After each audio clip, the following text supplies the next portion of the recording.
Hello everyone, I P K Chaudhary welcomes you all to our YouTube channel. So guys, आज हम इस video में discuss करने वाले हैं फिजिकल केमिस्ट्री के इंपॉर्टेंट टॉपिक्स, ठीक है। और सबसे पहले जिन लोगों ने चैनल को सब्सक्राइब नहीं कर रखा वो जल्दी से जाके चैनल को सब्सक्राइब करें, ठीक है। सो सबसे पहले हम बात कर रहे हैं unit first. Okay, unit first है हमारी सॉल्यूशन वाली। तो सबसे ज्यादा इंपॉर्टेंट जो हमारे पास फर्स्ट आता है वो क्या है? मोलैरिटी एंड मोलैलिटी, ठीक है। इनमें से बेटर कौन सी है? Which is better? बहुत अच्छा रीजनिंग का क्वेश्चन बनता है, आता भी है कि 2 नंबर वाले में तो आता ही है कंपलसरी वाले में कि इनमें से कौन सी अच्छी है या किसको हम ज्यादा प्रेफर करते हैं, ठीक है। उसके बाद मेरे पास है जो हम +2 से ही पढ़ते आ रहे हैं, डेवुल्स लॉ। वोलेटाइल और नॉन वोलेटाइल दोनों के केस में करेंगे आप। उसके बाद है हमारे पास vapour pressure curve for ideal and non ideal solution, ठीक है। नॉन आइडल सॉल्यूशन और आइडल सॉल्यूशन के लिए जो हमारे पास ग्राफ्स बनते हैं, कर्व जो हम करते हैं, ठीक है, 3-4 पेजेस में है, वो आपको बहुत अच्छे से करना है। तो आइडल नॉन आइडल सॉल्यूशन क्या होते हैं, वो बेसिक चीजें हैं। अब क्या है कि वेपर प्रेशर कर्व बहुत ज्यादा इंपॉर्टेंट है, क्वेश्चन आ जाते हैं। एजोट्रॉप्स मोल में आ जाता है कि एजोट्रॉप्स कौन से क्या होते हैं हमारे, ठीक है। तो इसकी सिंपल डेफिनेशन और 2 टाइप के होते हैं, मिनिमम और मैक्सिमम, तो वो आप थोड़ा सा देख लेना, ये स्मॉल में आ सकता है। उसके बाद हमारे पास है कोलिगेटिव प्रॉपर्टीज। अब देखो कोलिगेटिव प्रॉपर्टीज में क्या है, 4 होती है ना, तो उसमें हम ये नहीं कह सकते कि ये ही ज्यादा इंपॉर्टेंट है या यही आती है, चारों में से एक 101% आती है, ठीक है। तो चारों ही आपको बहुत अच्छे से करनी है कोलिगेटिव प्रॉपर्टी।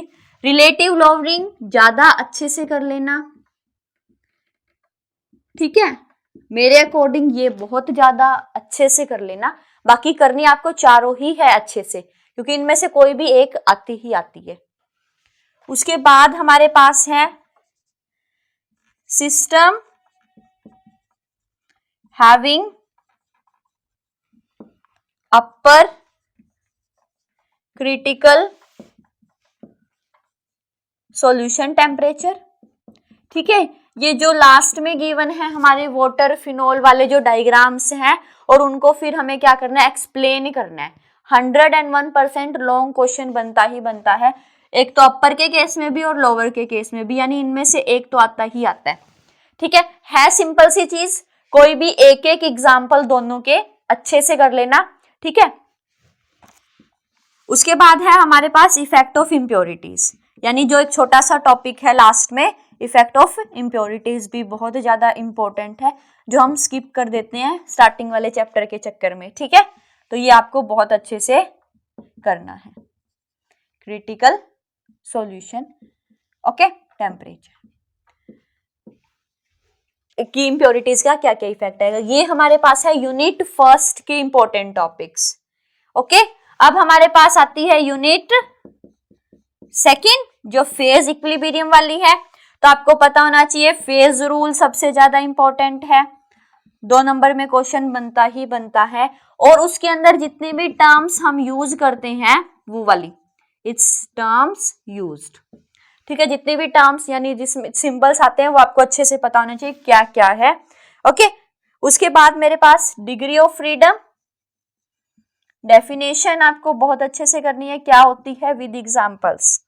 उसके बाद है कंडीशंस, क्या क्या है, थर्मल कंडीशंस इक्विलिब्रियम वाली, कंडीशंस फॉर फेज इक्विलिब्रियम, क्या क्या कंडीशंस हैं, वो वाला टॉपिक आपको बहुत अच्छे से करना है।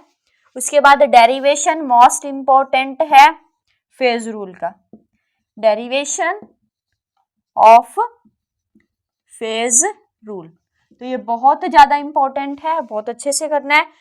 और आपके पास है लास्ट में फेज डायग्राम, फेज डायग्राम, ठीक है, ये भी हमें क्या करना है, अच्छे से करना है। फेज डायग्राम लॉन्ग क्वेश्चन बनता है, डेरिवेशन भी आपका बन सकता है, वो पोर्शंस में देते हैं तो ठीक है। ये वाला फेज रूल क्या होता है, उसकी जो टर्म्स बतानी है ये शॉर्ट में बन सकता है अच्छे से क्वेश्चन।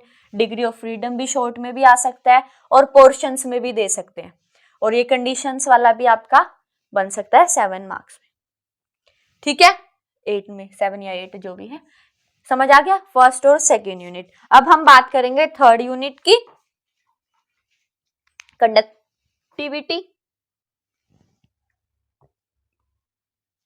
अब देखो यूनिट थर्ड की बात करते हैं हम। फर्स्ट आपको करना है फैक्टर्स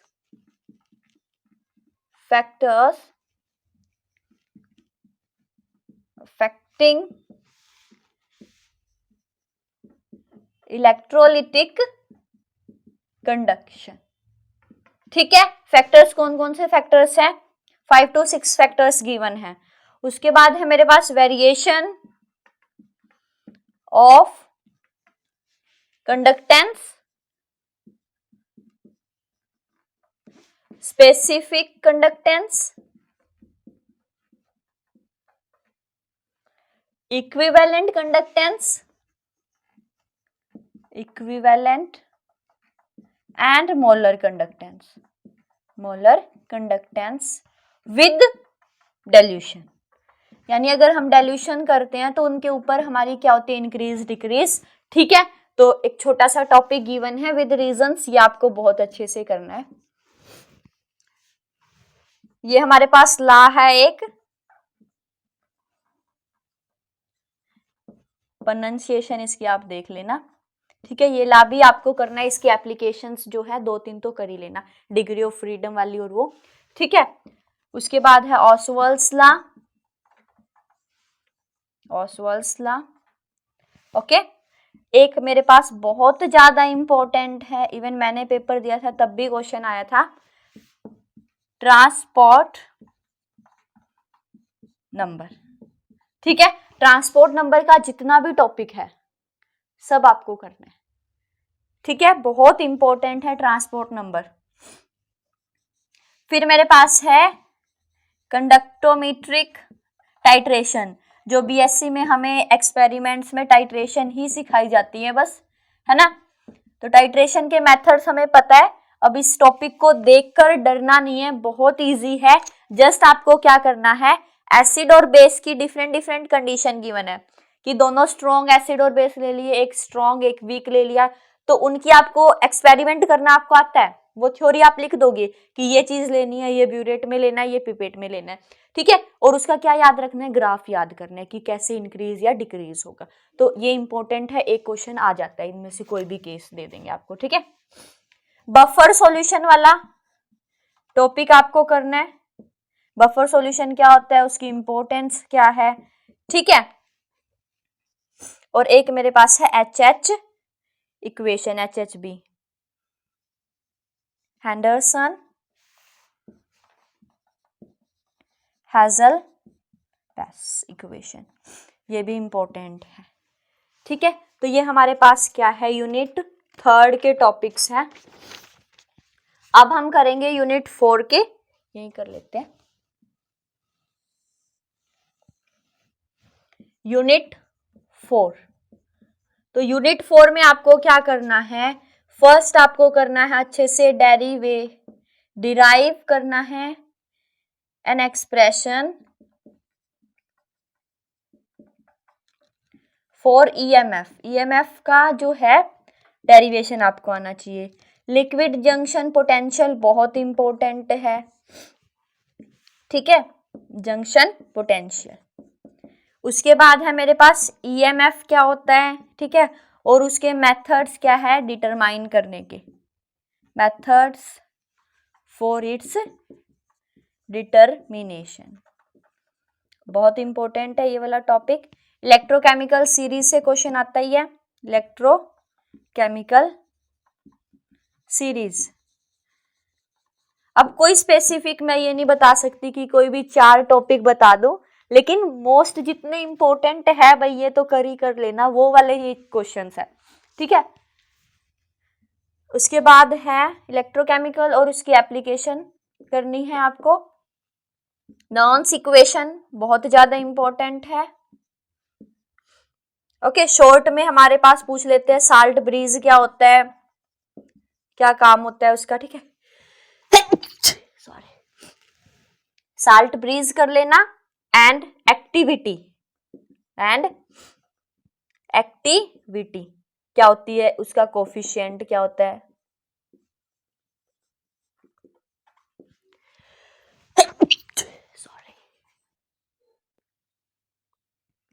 सो ये हमारे पास टॉपिक्स है थर्ड यूनिट और फोर्थ यूनिट के जो आपको इंपॉर्टेंट करने हैं, ठीक है guys. So all the best for your exams, stay tuned on the channel, और चैनल को प्लीज सब्सक्राइब कर लो। हमारे पास एक वो आता है, चार्ट आ जाता है, ठीक है। उसमें क्या है, 60% ऑडियंस ऐसी है जो चैनल से कनेक्टेड है, रेगुलरली देखती है, लेकिन उन्होंने चैनल को सब्सक्राइब नहीं कर रखा।